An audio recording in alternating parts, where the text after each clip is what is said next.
이제 앞에 있었던 사사를 생각해 보면 기드온이 있었고 기드온의 아들이 그 중간에 낍니다. 사사는 아니었지만 왕되고자 했던 아비멜렉의 이야기가 이제 나왔다가 입다가 나온 장면까지 보았습니다. 입다는 여러분 다 보셨지만 하나님이 세운 사람이 아닙니다. 이스라엘 사람들이 세웠고 이스라엘 사람들이 구원의 도구로 세웠을 때 하나님께서 그래도 사용하시려고 성령을 부어 주신 사실을 우리는 보게 됩니다. 그 가운데서 입다가 맨 마지막에 에브라임 지파와 싸우는 그 장면들로 인해서 큰 비극이 일어나게 된 것을 보았습니다. 여러분, 이스라엘의 사사는 기드온을 중심으로 해서 이제 그 분기점을 나눌 수 있을 거예요.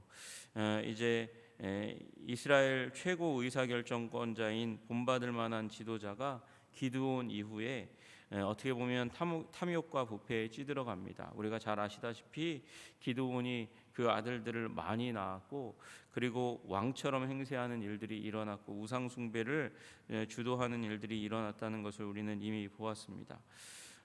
왜 그런 일이 일어났을까? 자기들이 가지고 있는 의사결정권이 사사로서의 권능이 여호와 하나님으로부터 온다는 사실을 잃어버리고 자기를 드러내고 그리고 자기를 드러낼 뿐만 아니라 자기를 집중하게 하는 일들이 일어납니다. 부를 축적하고 권력을 내려놓지 않는 일들이 일어납니다. 이 사사가 그래서 기드온 이후에 권력을 자녀들에게 물려주려고 하는 그런 시도들에 의해서 물들게 되고 또 능력이 되지 않으면 재산이라도 물려주려고 하는 그런 일들이 일어나게 됩니다.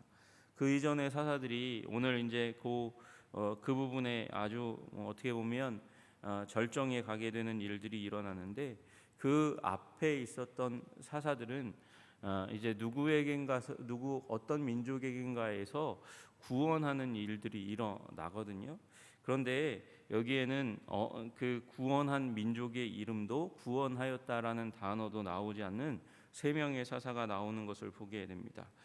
여러분, 어떻게 보면 사사들이 이 소사사라고 불리우는 그냥 거의 목록만 나오는 사람들이 있지만 그 앞에 있는 소사사들도 어느 민족의 공격으로부터 압제로부터 그래서 대결해서 싸워서 이겨서 구원했다라는 말이 있었는데 여기에는 나오지 않고 그저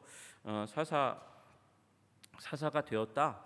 그리고 나서 그들의 통치 행위보다는 이스라엘 백성들을 평안하게 했다는 그런 내용들보다는 어떻게 살았다라는 내용이 나오는 것을 보게 되는 것이죠. 그리고 또 앞에 있었던 두 사사 기드온과 입다는 둘 다 에브라임의 병적인 자기중심주의 그 가운데서 시달렸던 사람이었습니다. 기드온은 그들을 달랬지만 입다는 그들을 학살하는 일들을 했던 것을 우리는 보게 됩니다. 에브라임 지파가 그 중심에 있었는데 에브라임은 원래 자랑스러움이 넘치는 그런 민족인데 그 자랑스러움이 교만이 되니까 그래서 결국은 입다에 의해서 다스려지는 일이 일어나게 되었다라는 얘기가 이제 앞에 나오는 것이죠. 에브라임이 지난번에 말씀드린 대로 형제 므낫세 형 므낫세보다 이제 야곱의 축복을 더 받음으로 말미암아 영적으로 교만했던 부분들이 있었고 정복 전쟁의 지도자 여호수아가 에브라임 출신이니까 그리고 성막이 그 에브라임의 영내인 실로에 있었으니까 그러니까 그들이 가지고 있는 자부심은 당연한 것이었습니다. 그러나 그들이 그것을 교만으로 여기고 건방진 태도로 몸에 익히게 되는 일들이 일어나니까 결국은 에브라임이 헛된 말을 하다가 입다에 의해서 공격을 받는 일들이 일어나죠. 그런 혼란의 시기 가운데 그런 죽음의 시기 가운데 그래서 사사기 눈물의 책이라고 불릴 만큼 눈물의 그런 아픈 일들이 있은 이후에 그 다음에 등장하는 사사가 입산과 엘론과 압돈입니다. 여러분 이 입산은 베들레헴의 입산이라고 이렇게 되어 있는데 베들레헴이 두 개가 원래 있습니다. 하나는 다윗의 고향인 유대의 베들레헴에 이제 그 베들레헴에 있고, 또 하나는 스불론 지파의 땅 가운데 있는 잘 알려지지 않은, 우리는 잘 알지 못하는, 그러나 여호수아서 19장 15절에 기록되어 있는 베들레헴이 있습니다. 이 베들레헴에 대한 부분은 어느 베들레헴일까 여기에 기록되어 있지가 않아요. 기록되어 있지 않습니다. 그래서 어떤 분들은 지파 언급이 없는 거 보니까 유명한 베들레헴을 얘기하는 거 아니냐, 그러니까 유다 베들레헴일 거야, 이렇게 얘기하는 분들이 있고, 또 많은 학자들은 오히려 스불론의 베들레헴이라고 그렇게 생각합니다. 그렇게 생각하는 유일한 이유는 뭐냐면 그 다음에 나오는 엘론과 압돈 모두가 다 스불론 지파 사람이니까, 그래서 입산도 스불론 지파로 그렇게 전제하고 세 명을 소개하고 있는 것이 아니냐, 그렇게 이야기하는 것이죠. 장소는 중요하지 않습니다. 중요한 건 입산은 이제 사사 야일 10장에 나와 있던 사사 야일과 같이 30명의 아들을 두었고 거기다 더해서 30명의 딸들이 더 있었다는 것입니다. 사사들 중에서 딸을 가진 것으로 기록된 사람은 입다가 딸 하나가 있었는데 이제 번제로 드렸다, 그 얘기할 때에 나온 그 입다와 입산밖에는 없습니다. 그러니까 이 입산이라는 사사는 뭐 다른 사사들이 딸이 없었겠습니까? 딸이 있었는데 딸도 많이 주었고 딸들에게도 유산을 챙겨주는데 굉장히 관심이 많은 사사였지 않겠느냐라는 생각을 상상을 하게 만드는 것이죠. 게다가 밖에서라고 되어 있는 것을 보게 됩니다. 그가 딸들을 밖으로 시집 보냈고 아들들을 위하여서는 밖에서 여자 30명을 데려왔다, 이렇게 얘기하고 있습니다. 여러분이 밖에서라는 말이 정확하지 않기 때문에 시족 밖인지, 그러니까 가문 밖인지, 아니면 다른 지파 밖에서 이제 이 사윗감을 데려오고 그리고 며느리감을 데려왔는지, 아니면 타 민족과 이제 민족 가운데서 며느리와 사위를 보았는지 명확하지 않습니다. 여러분, 근데 만약에 여러분 이제 민족 가운데서 이스라엘 민족이 원래 지파 공동체니까 각각 지파의 독립성이 보장된다 할지라도 그걸 굳이 밖에서라고 쓰겠습니까? 민족인데요. 그러니까 이 부분은 다른 민족과의 통혼을 이야기하고 있는 것이 아니냐라고 생각을 많이들 하고 계십니다. 그러니까 이 입산이라는 분은 자손의 번성과 결혼을 위해서 그렇게 이제 시집 보내고 며느리를 보는 일들, 그 일들로 이제 자녀들의 결혼을 이어간 그 범위를 넘어서서 민족의 이스라엘 민족의, 그리고 최소한 자기 지파의 번영과 안정을 위해서 주위에 있는 여러 민족과 결혼 관계를 통해서 정략적인 결혼을 위해서 경제적인 입지와 정치적인 입지, 외교적인 입지를 건설한 것이 아니냐, 그렇게 생각되는 것이죠. 여러분, 이스라엘 백성이 외부 민족과 통혼하는 것이 너무도 잘못된 것이고 금하는 것이라고 하나님이 말씀하셨음에도 불구하고 어느 민족으로부터 구원했다라는 말을 쓰고 있지 않은 입산의 경우에는 충분히 생각할 수 있는 말입니다. 밖으로라는 말이 모든 며느리와 모든 사위를 보는 일에 있어서 이 일들이 정략결혼, 정치적인 외교적인 안정을 위한 길이 아니었겠느냐라고 얘기하는 것이죠. 그리고 그 시도가 비교적 짧게 끝납니다. 7년밖에는 되지 않는 것이죠. 여러분, 우리가 머리를 짜내고 생각을 짜내고 그리고 그 일들로 통해서 안정을 구한다 할지라도 그것이 온전하지 않다는 것을 의미하는 것입니다. 여러분, 우리에게 있어서 최고의 안전지대는 예수 그리스도인 줄로 믿으시기를 주님의 이름으로 축복합니다. 예수 그리스도의 하나님이시죠. 그 하나님께 우리가 연결되어 있어야 하는데 연결이 되어 있지 않은 채 하는 모든 행동과 시도들은 그럴듯해 보여도 안정감이 없다는 것입니다. 힘이 없다는 것이죠. 그래서 7년 만에 그의 통치가 여러분 60번의 결혼식을 하려면 얼마나 많은 에너지와 노력이 필요했겠습니까? 그러나 그것이 결국 하나님께 사로잡히지 못했을 때 그의 통치도 한순간에 무너지는 일들이 일어나는 것이죠.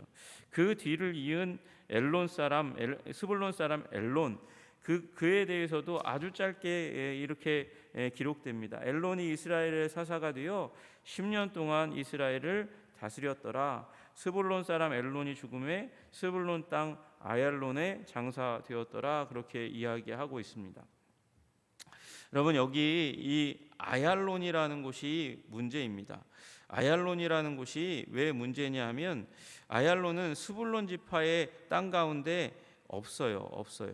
없으니까 문제가 되는 것입니다. 이 아얄론이라는 곳은 단지파에 속한 성읍입니다. 단지파가 스불론 지파의 땅 가운데서 꽤 멀리 있어요.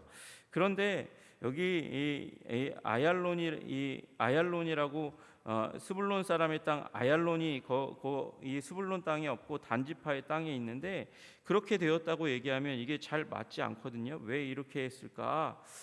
좀 고민해 보면 두 가지 가능성이 있습니다. 두 가지 가능성이 있는데, 하나는 이제 스불론 땅 아얄론이라고 되어 있으니까 이건 불가능한 일인데, 그래도 가정을 그렇게 해보면 단지파의 땅 가운데서 스불론 사람들이 단지파의 땅 스불론에 이제 단지파의 사람들이 단지파의 땅 스불론에 이제 단지파의 땅 아얄론에 이 스불론 사람들이 많이 살고 있어서 그래서 그렇게 불렸을 가능성이 하나 있는 것이죠. 여러분, 그런데 그가 원래 스불론 땅 가운데 있는데 단지파에 속한 그러나 스불론 사람들이 많이 있는 아얄론까지 갈 이유는 한 가지 경우 빼고는 불가능합니다. 도망간 거죠. 망명한 거죠. 도망가고 망명한 거 이외에는 그렇게 갈 이유가 없습니다.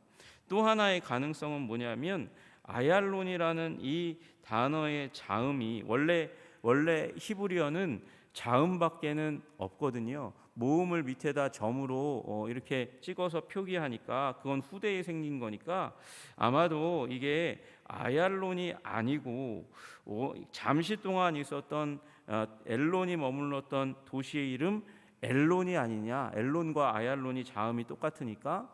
여러분, 그러면 그 의미가 어떻게 되냐면 엘론은 교만하여 자기가 살고 있는 스불론의 도시의 이름을 자기 이름으로 뒤바꿨다는 것입니다. 어때서요? 교만해서요. 교만해서 너무도 자기중심적이어서 자기 이름을 남기고 싶어서, 그래서 이스라엘의 사사가 되어 10년 동안 있으면서 이 스불론 땅에 원래 이 자기가 머물고 있던 도시의 이름을 뒤바꾸고 엘론이라고 그렇게 짓고 자기중심적인 그런 표현들을 한 것이 아니냐. 여러분, 요 엘론이라는 사람이 되게 성품이 강한 사람이었을 거라고 그렇게 이야기해요. 왜냐? 이름 자체가 상수리나무, 참나무예요. 나무 중에서도 단단하고 크고 그리고 이제 힘이 있는 나무니까 이 엘론이라는 이름 자체가 힘이 있는, 그래서 자기중심적으로 흘러간, 예수님 없이 강하면, 하나님 없이 강하면 이제 자기중심적이 되는 것이죠. 그런 존재가 되지 않았겠느냐, 그렇게 이야기하고 있는 것입니다. 또 하나, 사사 압돈이라는 사람, 이 사람은 비라돈 사람 힐렐의 아들이라고 얘기합니다. 이 힐렐이라는 사람은 여기 구약에서는 여기 단 한 번 나오는 사람이고 비라돈 사람이라고 이야기합니다. 그도 이스라엘의 사사가 되었는데 그는 아들 40명을 데리고 있었다 이렇게 이야기하고 있습니다. 여러분, 아들 40명이 있었고 게다가 손자 30명이 있었다 그래요. 40명과 30명. 그래서 이제 70명의 이 아들과 손자들에게 어린 나귀를 태웠다 이렇게 얘기하고 있습니다. 지난번에 한번 말씀드렸는데 또 한 사사가 마찬가지 이 압돈이라는 사사도 40명의 아들을 두었고 또 그 가운데서 이제 압돈이 40명의 아들 30명의 손자를 두었는데 나귀를 태웠다고 말씀드렸지 않습니까? 나귀라는 존재가 우리가 지금 보기에는 말보다 약하고 이제 가치가 없는 그런 존재라고 여길지 몰라도 그 당시 가운데서는 최고의 운송 수단이었고 자가용이었기 때문에 이건 부를 상징하는 겁니다. 70명. 그런데 앞에 나왔던 사사 중에도 한 명이 아들들에게 나귀를 태웠는데 여기는 손자들까지 태운단 말이죠. 여러분, 이게 부의 세습을 의미하는 것이죠.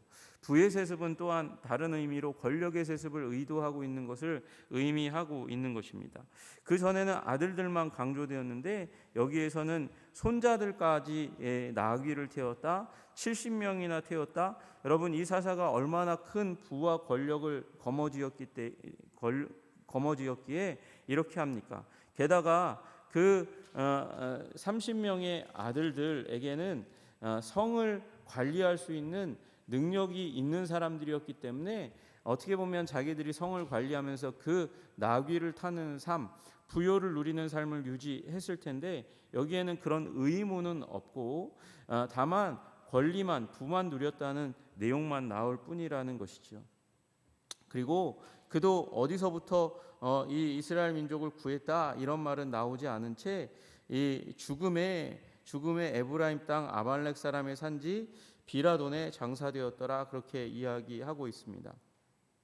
에브라임 땅에 이제 있는 곳, 그 비라돈이라는 곳에 죽었다 이렇게 이야기하고 있습니다. 여러분, 이 셋의 특징은 사사라고 인정됐지만 어느 민족으로부터의 공격으로부터 구원했다라는 말은 나오지 않습니다. 평화의 시대를 유지했다고 할 수는 있을 거예요. 자기의 개인기와 능력에 의해서, 부에 의해서, 권력에 의해서 평화의 시대를 누렸다고는 말할지 모르지만 하나님의 영으로 말미암은 구원 행동과는 이 거리가 있는 사람이었고 권력과 부를 누리는 데에 집중한 긍정적인 언급이 별로 없는 사람이라는 것을 우리는 보게 됩니다. 그러니까 이 소사사들 이야기를 들으면서 사사들도 욕심에 물들어 갔다는 그런 추측을 하기에 무리가 없는 것이죠. 그리고 원래는 이들이 하나님께서 이스라엘 민족을 위해서 훌륭한 일을 할 사람으로 하나님께서 선택하였을지라도 그들이 하나님 없이 행동하니까 가치 없는 삶을 살아갔다 이렇게 이야기합니다. 여러분, 입산이라는 이 사람의 이름의 뜻이 원래 가지고 있는 뜻이 날렵한 자, 민첩한 자입니다. 그런데 원래 그런 의미를 가지고 있다면 하나님께서 주신 능력과 은혜로 말미암아서 하나님께 달려가기에 빠른 사람, 날렵한 자가 되었어야 했는데 하나님과 상관없는 삶을 살기에 너무도 빠른 사람이 되었고 엘로는 강한 상수리 나무 같이 그렇게 하나님으로 말미암아 강한 사람으로 하나님께 쓰임 받기를 원했는데 엘로는 오히려 하나님이 없으니까 하나님이 그 삶 가운데 그를 주장하고 인도하시고 붙드시지 않으니까 자기 중심이 강한 사람이 될 수밖에 없었습니다. 압돈이라는 이 이름의 뜻은 섬김이라는 뜻이거든요. 섬김을 업으로 하는 사람이 누구입니까? 종입니다. 원래 하나님의 종으로 쓰임 받아야 했는데 그는 종이 아니라 오히려 주인 행세를 하면서 70명의 자녀와 이제 손자들에게 부를 대물림해 주는 그런 삶을 살아갔다고 이야기하는 것이죠. 여러분, 이 사사들의 이야기를 보면서 우리는 이 시대의 영적 타락을 함께 생각해 봐야 합니다. 하나님께서 우리에게 말씀을 주셨고 성령의 은혜를 주셨습니다. 그래서 말씀과 성령으로 말미암아 하나님의 나라를 위하여 살아가라고 그렇게 하나님께서 우리에게 복의 복을 더해 주셨고 은혜를 주셨습니다. 그 은혜와 능력이 다만 영적인 것에서 끝나지 않고 물질적인 것에도 하나님께서 우리에게 큰 복을 주십니다. 그러나 그 복을 자기 중심적으로 누리면서 살아가고 하나님 떠나기에 빠르고 주의 종으로 선택했는데 주인 행세를 하며 살아가는 자들이 너무 많기에 영적인 타락이 일어나는 것이죠. 그때나 지금이나 그렇게 다르지 않다는 것입니다. 사사기의 시대를 우리는 영적인 어둠의 시대라고 이야기합니다. 그러나 성령을 떠나면, 말씀을 떠나면, 하나님 중심으로 살지 않으면 우리는 여전히 자기 소견에 옳은 대로 행하는 사사기의 시대를 살아갈 수밖에 없다는 것입니다. 그러므로 오늘 이 시대에 영적인 어둠의 시대 가운데 영적인 어둠 가운데 살지 않도록 우리는 우리 자신을 하나님 앞에 내려놓아야 합니다. 영적인 거인들이 한때 그렇게 영광스럽게 쓰임 받았다는 것, 그러나 그도 그 정도밖에 되지 않는다고 이야기하면서 무시하면서 우리의 경건하지 않음, 하나님 중심이 아닌 것을 우리의 삶의 당연으로 여기는 것, 핑계로 여기는 삶을 버리고 주님 앞에 주님께 우리 존재를 드리며 나아가는 여러분과 제가 되기를 주님의 이름으로 축복합니다. 말씀과 성령으로 충만하는, 그래서 하나님 중심으로 살아가는 우리 모든 한성의 백성들 다 되시기를 주님의 이름으로 축복합니다. 기도하겠습니다. 하나님 아버지, 세 명의 사사 입산과 엘론과 압돈을 통하여 하나님, 우리가 그들이 얼마나 하나님 중심이 아니고 그래서 부패하고 타락하고 자기중심적이고 권력을 누리고 아버지 부를 대물림하는 삶을 살았던 것을 보게 됩니다. 하나님께서 우리에게 물질을 주실 때 하나님을 더 잘 섬기고 걱정과 근심이 없도록 하시는 하나님의 뜻에 아버지 그 물질이 주어졌다는 사실을 아는데, 그러나 아버지 사사시대의 사사들처럼 아버지 물질을 누리는데 아버지 우리의 마음과 관심을 두고 있는 것은 아닙니까? 주님, 우리를 불쌍히 여겨주시고 오직 주님 중심의 삶을 살아갈 수 있도록 주님 우리를 붙들어 주시고 인도하여 주시옵소서. 하나님께 달려가기에 빠르고 하나님을 나의 인생의 중심에 두는데 아버지 우리의 마음을 쏟아서 아버지 내면이 진정으로 강한 자가 될 수 있도록 도와주시고 말미암아 주님을 섬기는 종으로서의 삶을 충만히 살아갈 수 있도록 주님 도와주시고 인도하여 주시옵소서. 주님께서 우리를 붙들어 주시기를 오늘도 간구하오며 예수님 이름 받들어 기도드리옵나이다. 아멘.